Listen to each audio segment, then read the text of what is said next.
Zack Polanski, 20,411. All hail Zack Polanski, the new leader of the Green Party in England and Wales.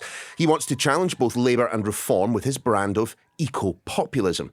But is he really the man to finally make the Greens a political contender?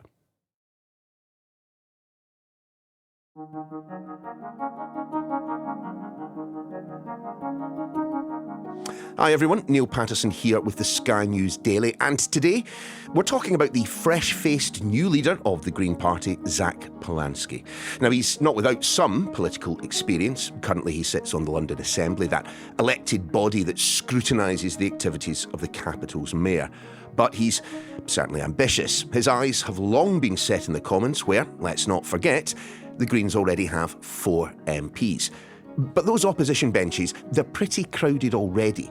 So Palanski wants to offer a different type of politics, filling the void on the left with policies that would include a wealth tax on billionaires and renationalising water companies. The hope is to be a threat to both Labour and Reform. We know that fascism is at our doorstep. It really is that serious. We've seen that with Farage's press conferences.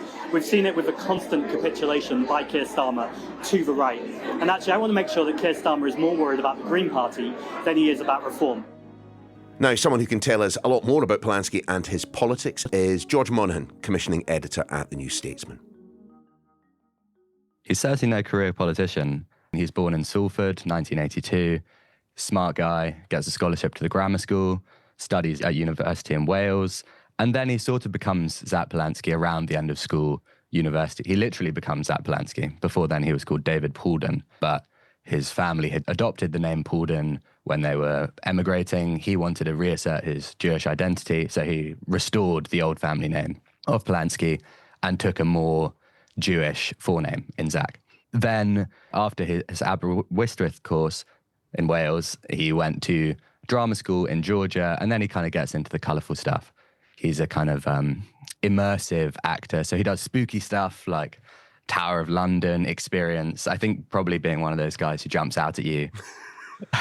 He was in the Peaky Blinders immersive show, I believe.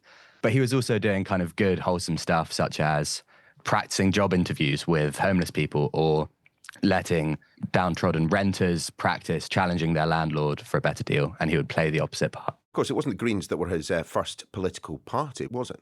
No, he joined the Lib Dems kind of around 2015, 2016. His awakening was Natalie Bennett being admitted to the 2015 leadership election, he says, for the Greens. Nonetheless, he joined the Lib Dems, where he most famously heckled Jeremy Corbyn about Brexit. But pretty soon after that, he was into the Greens in 2017. It's an interesting CV and one which he has leaned quite heavily into, I think, in his political life. But there was, one incident which has cropped up in his past, and it involves his time as what? As a hypnotherapist. Explain. I thought it might be that. The Sun, I believe it was, got him to try and hypnotherapize one of their journalists to make her boobs bigger. I think, to be fair to him, it was hypnotherapy as a means of self-affirmation, and he was probably doing nice things for people troubled by all sorts of things, soothing anxiety, encouraging people. And I'm sure they went in and said, I'm really insecure about the size of my breasts, and he tried to oblige. But I don't think it's malicious. And certainly he has apologised for it. He also has, along with that kind of social conscience, an arrest record to go along with it. I mean, he was active in Extinction Rebellion, wasn't he? Yeah, he was the first person arrested on a Waterloo Bridge protest in, I believe, 2019, described as a beautiful experience. So what do we know about his political career up until this point, then? Not loads, because he sort of emerged when the call started coming out for eco-populists and a Farage of the left. His pitch is that he will take the fight to Farage, that the only way to do that now is to be a charismatic, TikTok fluent man of the people, and that's him. Maybe the most representative example is a video where he went to Dover and he talked about the small boats crisis.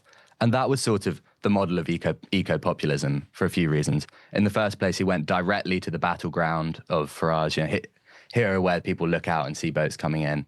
On the second, he used kind of charismatic language. He said, I call bullshit on this. Third, his solution, he redirected the grievance to wages, the NHS, obscene rents, the rivers being sewers. And his theory for that was the broken wealth inequality and social injustice in the country. Crucially, for it to be eco-populism, this was all posted on TikTok and delivered, they would say, charismatically. And it was fairly charismatic. Let's look at it then through the prism of the other populist in British politics in the moment, Nigel Farage. I mean, can Zack Polanski out-Farage Nigel? I mean, the problem with that is that people are saying it already. Farage is established as a generational politician and has been at the top of British politics for a decade. Palanski emerged this year. It's way too soon. It may well be that the only way for the left to win power now is with a sort of left populism. But if you believe that, then you need to build up a pretty strong candidate and portfolio. Yeah, and isn't there one out there already? Jeremy Corbyn and Zara Sultana are still pushing ahead with their left-wing movement. I mean, if there are votes that are going to be siphoned up from the left, they're surely going to be going in that direction.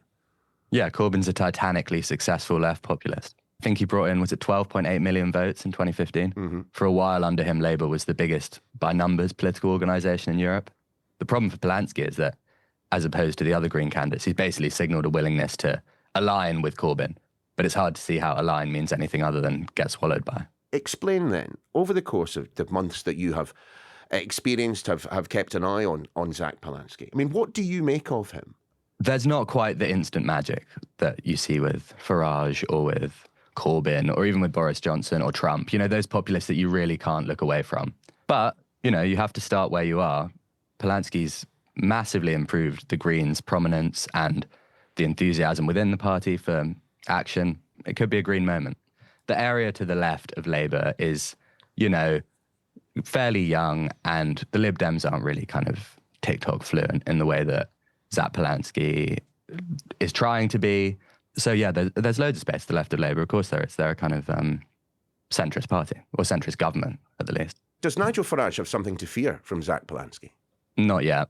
I think Farage is thinking about Downing Street, and on issues like flags and migration, he's speaking the language of the people represented by Downing Street. He has a much more developed theory of all that than the left does so far. But that's the whole point of the left kind of splitting up and trying to get some energy going, is that hopefully they can come up with better answers. There's tons of grievances out there that people are waiting to hear something on. Rents are crazy. Wages haven't grown. You do have to wait in a corridor on the NHS, potentially in your own feces, or your dad does, or your old mum does. The confiscation of democratic power and the escalation of wealth inequality are there for any populist to engage with and do well on. The last thing that a populist party has to figure out is what they're going to say about immigration. It's the kind of tricky bit, the most tricky bit of globalization, that Labour was also freed up as a kind of free-moving resource. The right have a really easy answer to that. Stop it. The left don't know how to come up with anything that doesn't feel like moral or political suicide at the moment. But maybe they can. Thanks, George. Now, I want to get more of a sense of Zack Polanski as both man and politician. Caroline Russell, Green leader of the London Assembly, has of course worked alongside him and backed him throughout his campaign. I mean, Zack joined me and Sian Berry on the London Assembly back in 2021 after the London mayor elections. And he just hit the ground running and had to get started as chair of the Environment Committee and just took it all in his stride. He's an incredibly cheerful and enthusiastic, happy person to have around the place. And he kind of seems to bring everyone along with that sort of infectious enthusiasm for whatever it is that he's talking about or being interested in. So what then, Caroline, do you think was it that attracted party members to the Palanski cause? Well, I think the thing about the Green Party is it's a bit different to other political parties. We have a member-led policy platform. And so the leader is someone who is communicating what the Green Party believes in and what elected Greens do, how we work and how we engage with people. And so I think people just saw Zack's campaign and just thought, wow, this is capable of taking us to another level in terms of the amount of media coverage we get. And I think just everyone just thought, yes, we want some of this. Looking at the CV that he possesses, you wouldn't describe him as a career politician. And, a number of jobs, acting has been involved in there, getting arrested whilst protesting along with Extinction Rebellion. This is not the traditional route used to being the leader of a political party. But I'm just wondering, what about it that you think might stand him in good stead for that particular role?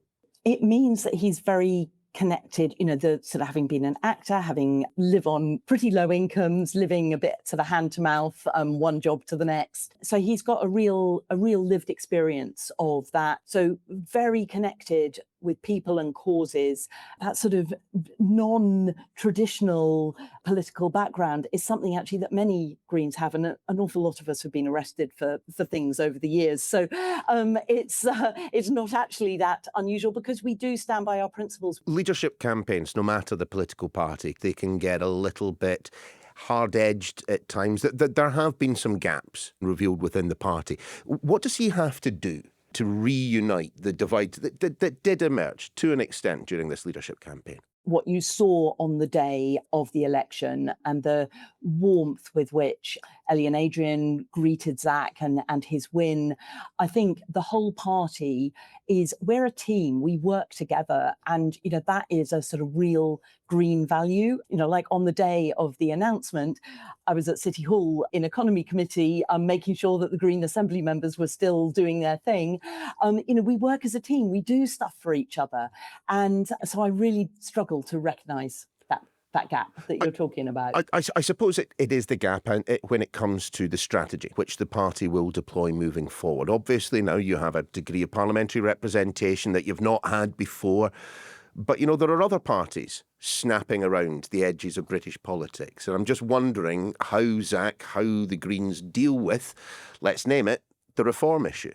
A lot of people in this country are really struggling after years and years of austerity. The social safety nets are worn very, very thin, and people are falling between the cracks. And that can be happening whether you're living out in the country, whether you're living in a small town, or whether you're living in a big city. And the connection, the importance and the way of connecting with people and hearing what they care about, and making sure that there is a party of hope for people to turn to, rather than a party that is just about having a go at migration and, sort of a very negative tone of reform. But do you think it is possible to have, as it struck me at points during the leadership campaign that Zack was after, a populist environmental party? I mean, that's one of the things, again, about the Green Party. We see environmental justice tied up entirely with human rights, with social and racial justice. You can't have one without the other. That just feels so obvious, I suppose, because I'm inside the Green Party. And we obviously need to get better at explaining that. And maybe I think that's what Zack means about eco-populism. I think Zack's values are in the right place. And I think Zack is very good at opening his mouth in a very effective way. And actually, I think that's what you need in a leader, because one of the things that we've all watched over the last 15 or more years is Nigel Farage has been able to get onto the television all the time, probably because he's good value, he's reliable in that he's going to make good television, and I think Zack's someone who can counter that, but he's going to have different things coming out of his mouth and messages of hope. So tell me a little bit more about Zack, not the politician, away from City Hall, when he wasn't prowling the corridors and campaigning away. I mean, what's he like? I've always known Zack as someone who's a campaigner, but I think that Zack's very chilled. He's vegan and kind of cares passionately about trying to get City Hall to be a vegan first canteen. He's just very friendly, very good at just sitting down with people and starting a conversation, and having a chat. A brilliant person, he's always incredibly enthusiastic, and you just feel like, oh, he's living his best life today, but he's doing that every day.